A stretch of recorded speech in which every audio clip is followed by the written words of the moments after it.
Здравствуйте, дорогие ребята!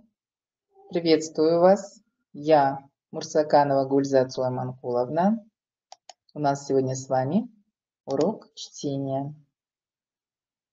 Надеюсь, вам всем хорошо видно и слышно. Продолжаем сегодняшний урок. У нас сегодня новая тема, ребят. Приготовились, пожалуйста, ручки сложили, спинки прямо. Приготовили учебники, книгу для чтения, 2 класс. Открыли странички 21-22. Наша сегодняшняя тема – кыргызские легенды. Мы с вами рассмотрим 3 легенды, разберем их. Белогривые волны, Тулпар-Таш и почему у ласточки хвост раздвоенный. Ребят, девиз нашего урока сегодняшнего – ум и сердце в работу вложи, каждой минутой своей дорожи, ребят. Нужно дорожить каждой минутой. И желательно, чтобы каждая минута шла нам всем на пользу. Приготовились? Цель нашего урока сегодня – ознакомиться с данными легендами и вообще понять, чем легенды отличаются от сказок, сформировать навыки выразительного осознанного чтения, то есть нужно будет уметь отвечать на вопросы после прочтения произведения и, конечно, совершенствовать умение находить главную мысль. Также развиваем с вами память, связанную речь, мышление, прививаем любовь к своей родине, к нашим родным местам и воспитываем стремление заботиться об окружающих.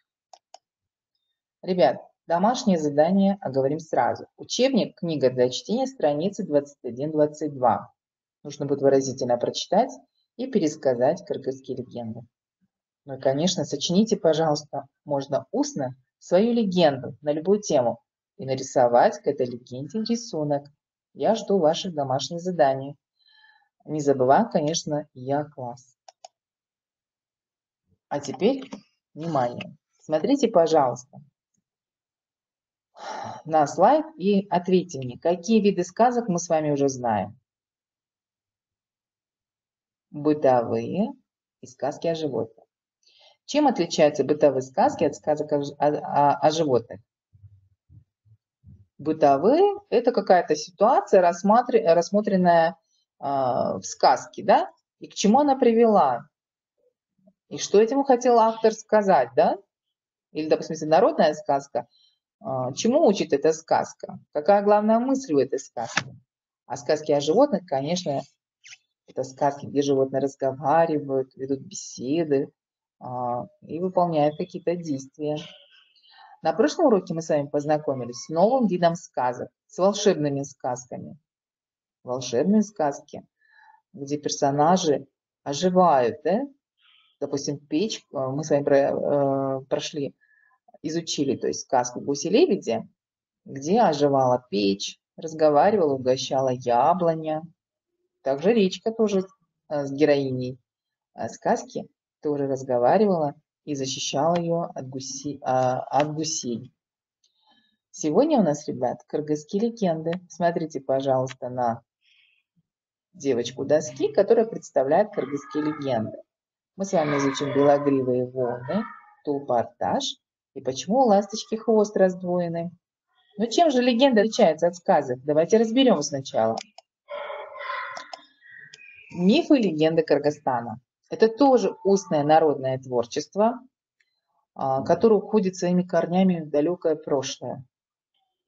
Но о нем свидетельствуют сохранившиеся до наших дней оригинальные песни, былины, легенды, сказки, пословицы, поговорки. В устном творчестве, как вы знаете, отражается всегда быт народа, его традиции, история и культура, да? Разнообразны жанры кыргызского фольклора. Мифы и легенды, они близко соприкасаются между собой. Этот вид народного творчества отражает стремление народа сделать окружающий мир простым и понятным, найти причины, почему именно сегодня произошли эти природные явления. Допустим, град, гроза, молния. И, конечно, рождались такие легенды. По одной из легенд, род Кыргыз произошел от 40 девушек. То есть Кырг 40, кыс девушек, девушка. Вот, допустим, род Бугу у кыргызов тоже связывают с оленем, Бугу, олень. И Чолпаната – покровитель овец.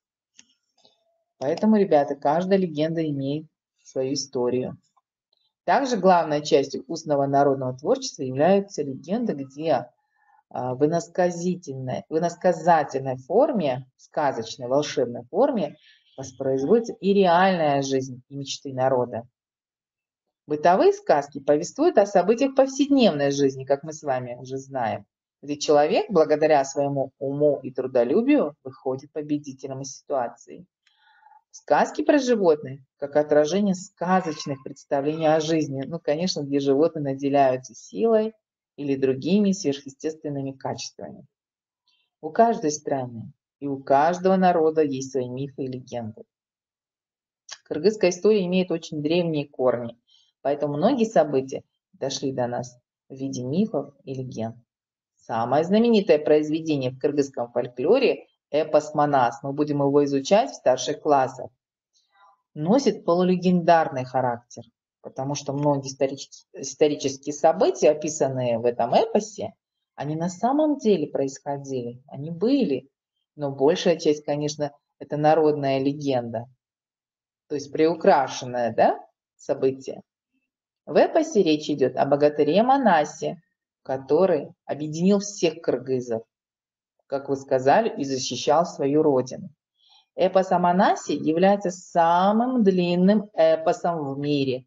Он в 2 раза больше длинного тоже индийского эпоса Махабхарата.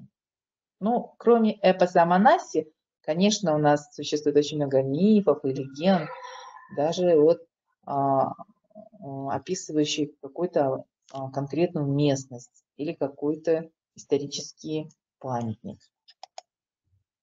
Особой популярностью, конечно, пользуются легенды о нашем Иссык-Куле. Кроме этого, в Кыргызстане множество горных хребтов, ущелий, которые также окутаны мифами и легендами. Ущелье Джеты-Огус, одно из них. Считается, что ущелье названо в честь 7 красных скал, которые по форме напоминают лежачих быков на отдыхе. А другая интересная легенда связана с ущельем Барскаун. В глубине ущелья есть водопад, который называется чаша Манаса.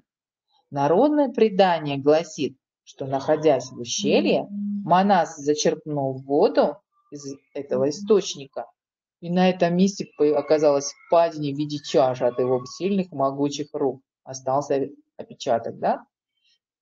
Существует еще одна известная среди кыргызов легенда о знаменитом русском путешественнике Пржевальском. По легенде, русский натуралист во время своего путешествия по Кыргызстану помог пастухам убить орла, который уничтожал их стада. И в память об этом кыргызы установили убитого орла на его могиле, а в клюве у него оливковая веточка, как символ мира и благополучия. Таким образом, мифы и легенды по-своему отражают надежду, историю, мечты каждого народа. Они пробуждают веру в людях и помогают в сказочной форме помнить о своей истории. В кыргызской мифологии и легендах всегда отражены почтение, уважение народа к своим героям, любовь к своей стране, природе и даже к своей истории. Ребят, а теперь, пожалуйста, назовите, что же изображено у нас? Как называется эта местность? Совершенно верно, мы с вами только сейчас изучили Джеты-Огус, легенда о 7 лежачих быках. Смотрите, как похоже. А вот первая картина справа, тоже мы только что разбирали эту легенду, когда Батыр Манас испил воду из этого источника. И посмотрите, водопад чаша Манаса, так и называется, как будто вот чаша какая-то, куда наполняется чистейшая родниковая вода. И третий рисунок, ну, второй, получается, рисунок справа. Здесь у нас орел. Знаменитый орел, которого якобы убил Пржевальский, да, чтобы защитить стада пастухов. Угу. Идем дальше. Молодцы. Ребята, еще раз повторим с вами, что же такое легенда? Легенда – это жанр фольклора. Мы с вами сейчас все жанры фольклора изучаем. Но приукрашенный рассказ о реальных событиях и героях. То есть в сказке полностью вымышленные персонажи, вымышленное событие, которого не происходило и не могло произойти. А в легенде реальные события были.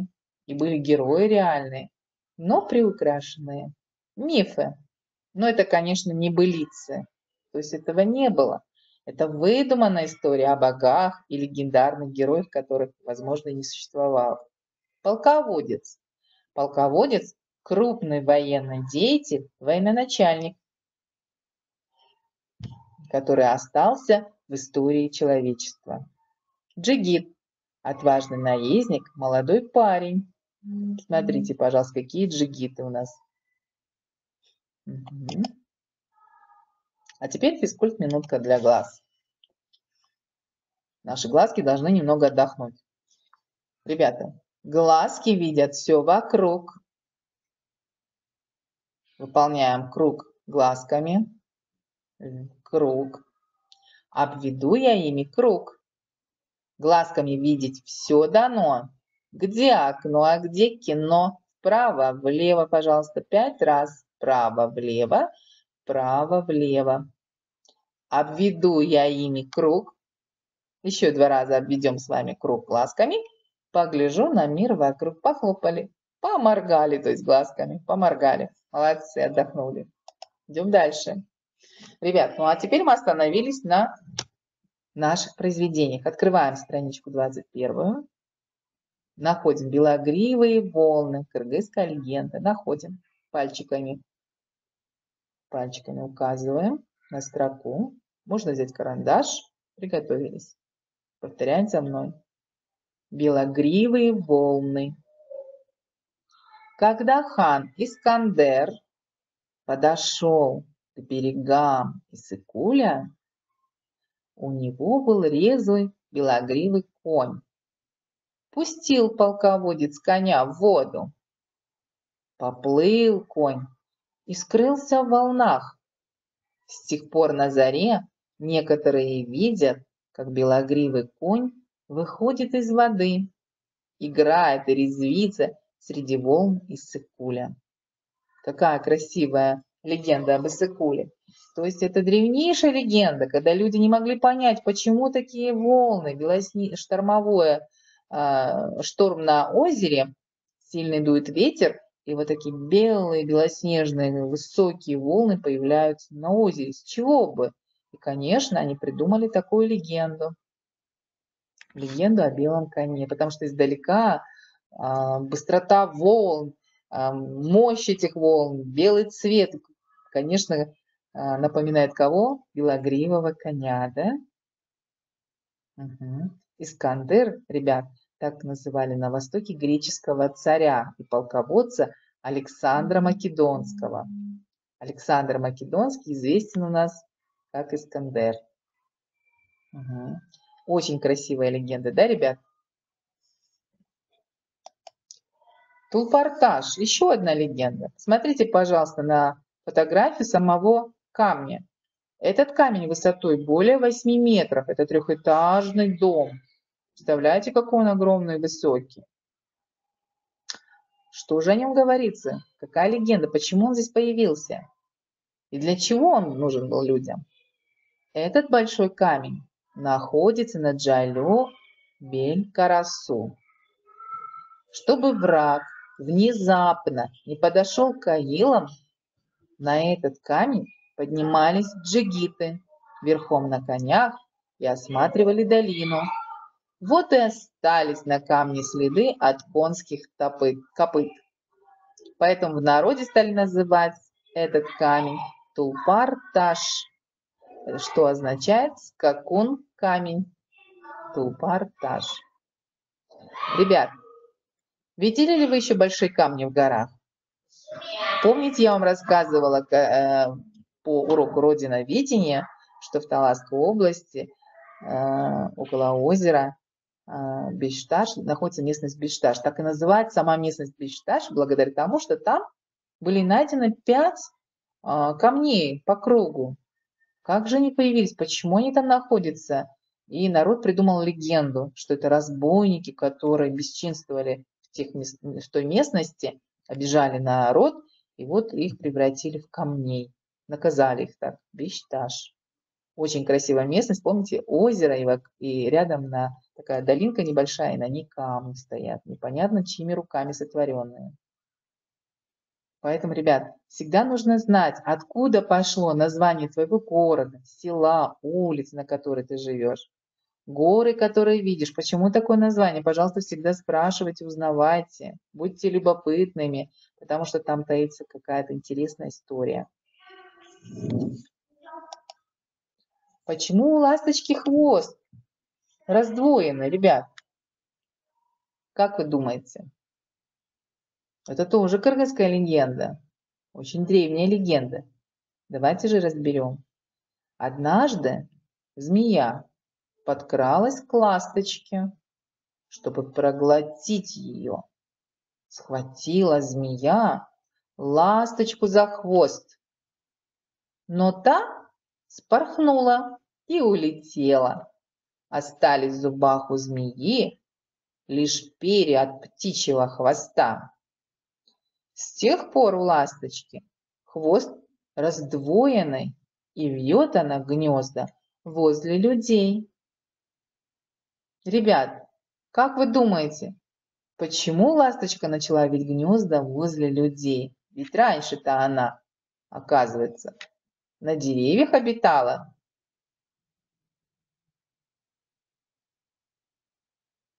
Совершенно верно. Для защиты, потому что ласточкино гнездо, ласточка всю весну из глины, из подручных средств легеньких, и она вьет себе гнездо, ласточкино гнездо.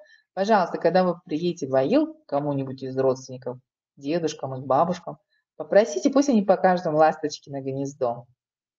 В каждом доме почти под крышей ласточки свивают себе гнездышко.